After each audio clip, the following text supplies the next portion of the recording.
What if everybody is wrong about retirement?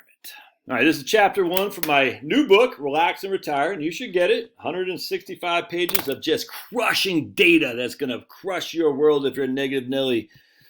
All right, in fact, this is, I'll put the link in the book. Look, I'm a #1 bestseller. Your old buddy Josh, #1. We're #1. We're #1. You're #2. Take that, Obama. Take that. So this is an important chapter. This is chapter 1. All right, not the introduction, chapter 1. And I hope this makes sense because this is critically important. I've read this 1,000 times a Sunday, and it seems to make sense to me, but I worry that it only makes sense to me and no one else. But I've had a number of people research it, or not research it, review my stuff, and it seems that they get it too. So I hope, because this is critically important. All right, total expenditures over 75. See this chart? What do you think it's showing?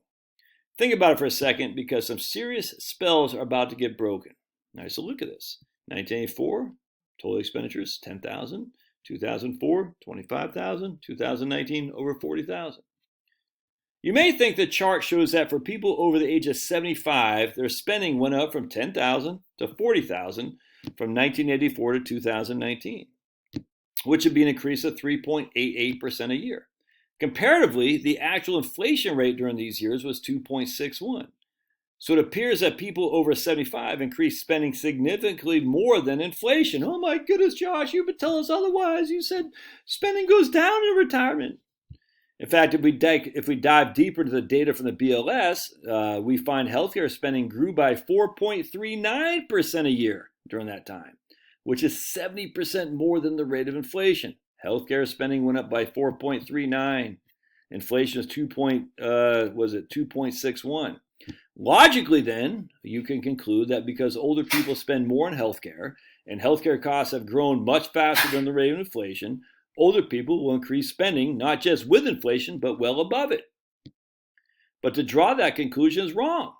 The problem is that the households that were 75 years old in 2019 were not the same households that were 75 in 1984. People that are over 75 in 2019 were in their 40s in 1984. If I'm 45 years old, it doesn't matter to me what a 75-year-old is spending their money on when it comes to my retirement planning. What matters to me is what I'm spending my money on. Remember, retirement planning models are based on your future cash flow projections using your spending today as the baseline to build from. I hope this makes sense because this is so critically important, man.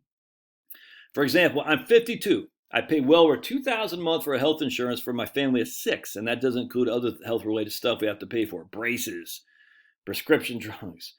Will my healthcare costs grow at a clip of 4.39% in a year in the future, as it has done in the past 3 decades? Maybe. But my baseline number will shrink significantly as my kids get older and on their own insurance. They'll drop off mine.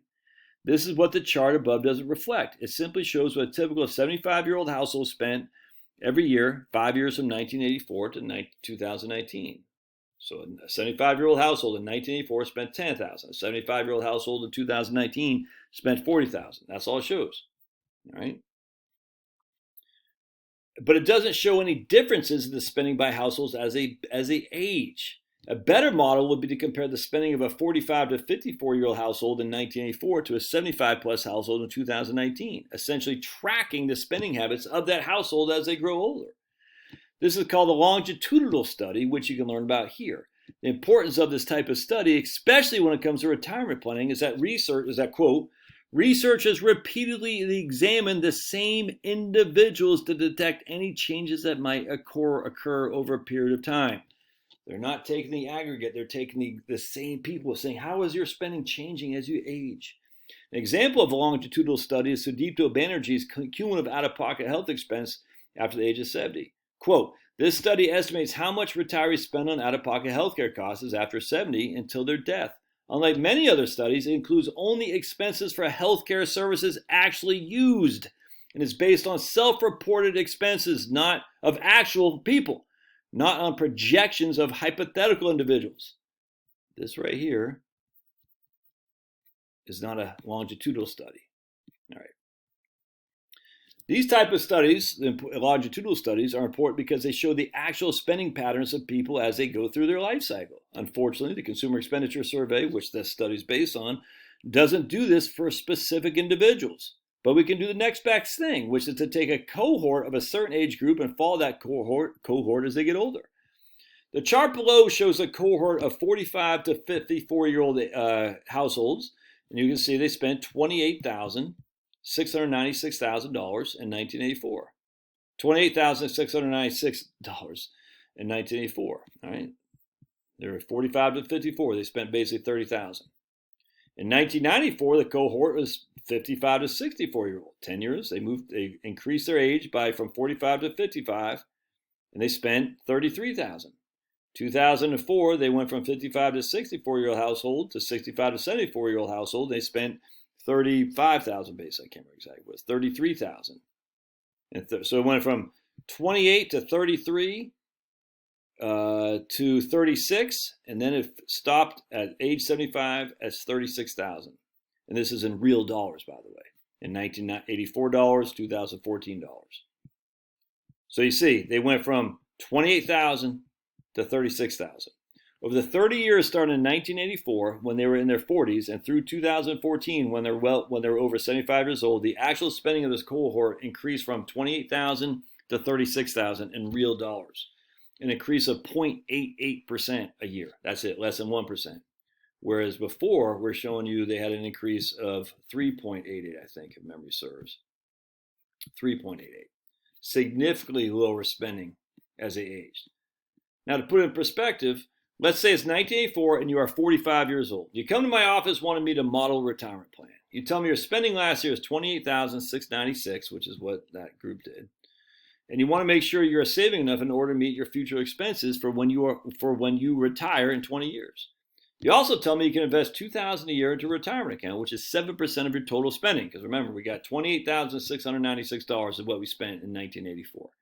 We're going to save 7% of our total, $2,000 a year, into a retirement account. We want to model our spending to make sure we can spend that same level of spending as we age.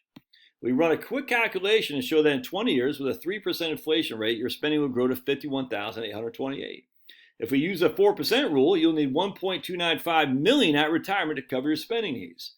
If you can only invest $200,000 a year, that means you'll need to have $381,000 saved today, assuming a 6% rate of return. Of course, if you can contribute $10,000 a year, you only need to have $289,000 in your retirement account today. Now let's come back to reality. This guy was spending $28,000 a year. There was absolutely no way he had anywhere near $300,000 in his investments in 1984. Also, there's no way he was going to be able to invest $10,000 a year, given that he would be over a third of his total expenditures. So he was doomed, right? No, because as the chart above showed, in reality, this guy's spending did not grow at a 3% inflation. It turned out his spending in 2014 would be $36,000, much less than what the retirement projections, $51,000. Why is that? Because as people age, their spending changes. We can prove this by using the BLS data. In the chart below, you can follow spending patterns of the households in 5-year increments. 45 to 54. So you see 45 to 54, 55 to 64, 65 to 74, over 75 or 75.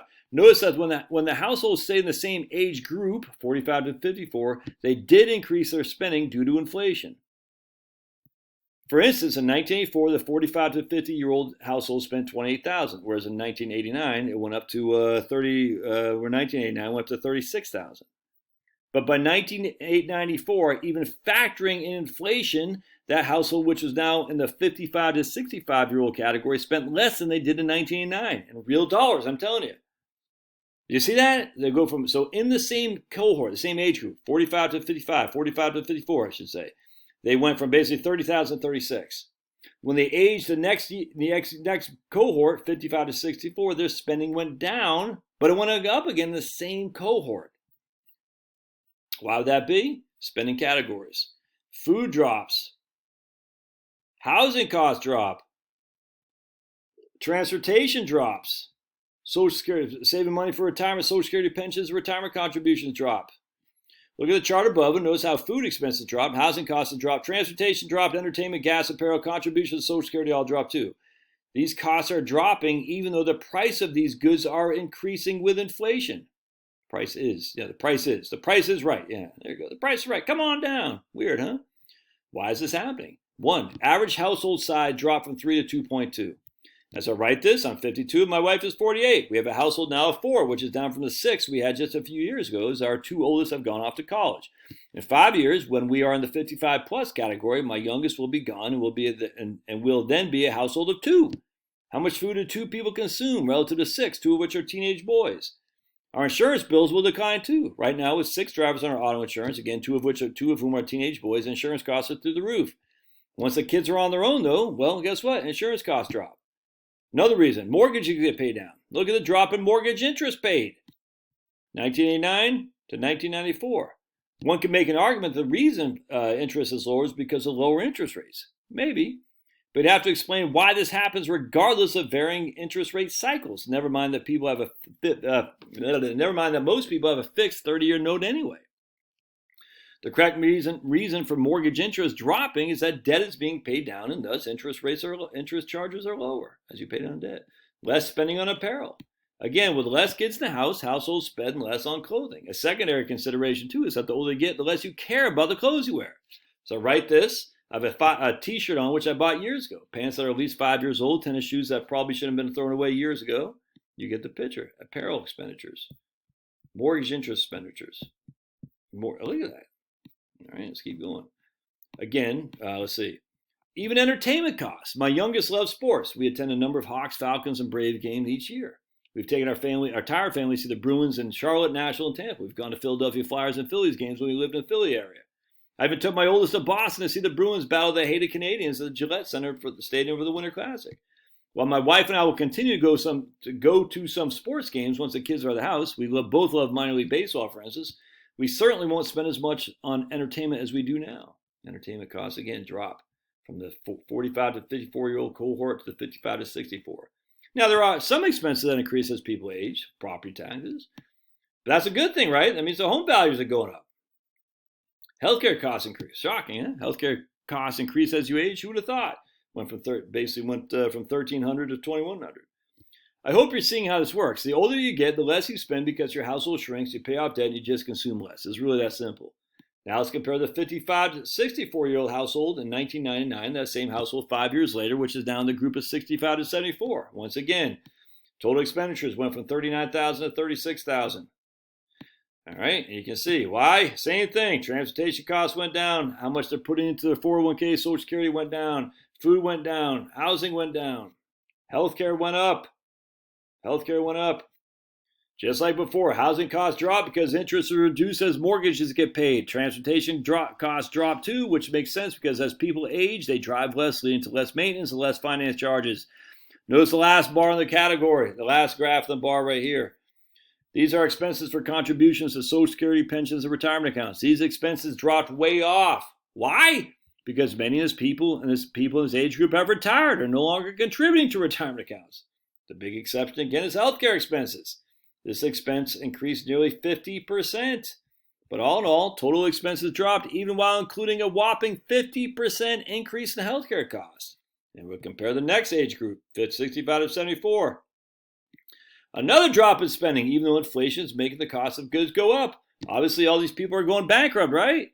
Well, it turns out public assistance dropped off. Ooh, kind of weird. And while home ownership dropped from 82 to 80%, homeowners without a mortgage increased from 52 to 66. Home ownership in the 65 to 74-year-old category, 82%. Without a mortgage, 52%. Home ownership dropped from 82 to 80 as you got older, but the number of people without a mortgage jumped up significantly. Change in net worth, what? What you see above is that while household expenditures dropped, it certainly wasn't due to losing one's home and going bankrupt as the fearmongers would have you believe. Net worth increased substantially over these years. Remember, 80% of households over 75 or over own their own homes. Households age 75 or older own their own homes, and 66% of them have no mortgage. Let me repeat that. Over half of all households over 75 years old own their homes with no debt. They paid their mortgages and magically their expenses dropped. Crazy, right? Let's wrap this up. We clearly see with real-world data from the BLS as people age, they spend less even when factoring in inflation. As much as I've pleaded for it, I've yet to have anyone provide me any data that shows people spending more as they get older because of inflation. It doesn't exist. So to structure a retirement plan based on these false assumptions inherently makes your retirement plan faulty. Why do that to yourself? The next chapter we'll talk about the persistent threat of inflation. I hope this makes sense. You just look at the data, dude. Spending category, let's just go back to here. I'm going to show you because this right here. When I saw this right there, if you're 45 to 54, your spending is 28,000. It increases when you get older, and then it kind of levels off. But check this out. From 45 to 54, from the first 5 years of the decade, it jumped up, right? I mean, it jumps up in that same time frame due to inflation. As your households shrink, as your mortgage you get paid down, as other things go away, your other debt, your other expenditures, you put money in your 401k, your entertainment costs go down, your transportation costs go down. As you get older, all that stuff declines. You're not the same house. I cannot stress this. I hope this makes sense. This household right here is not the same as this household right here. It's not. This household right here should be looked at what he was when he was 1984 at 45. Because this is static. And financial planning, retirement planning is dynamic. It changes over time. 100%. As you age out, you're changing. So to say a 75-year-old household group is the same today as it will be 40 years from now is stupid. Because we got to say, what is that household group younger? And that household's Josh, your old buddy Josh, with 6 people. Now 4, soon to be 2. It's not the same person at 75. Hope this makes sense. We'd love your thoughts. So put a link in the show notes. Buy the book. Make me a #1 bestseller, baby. All right, we'll see you.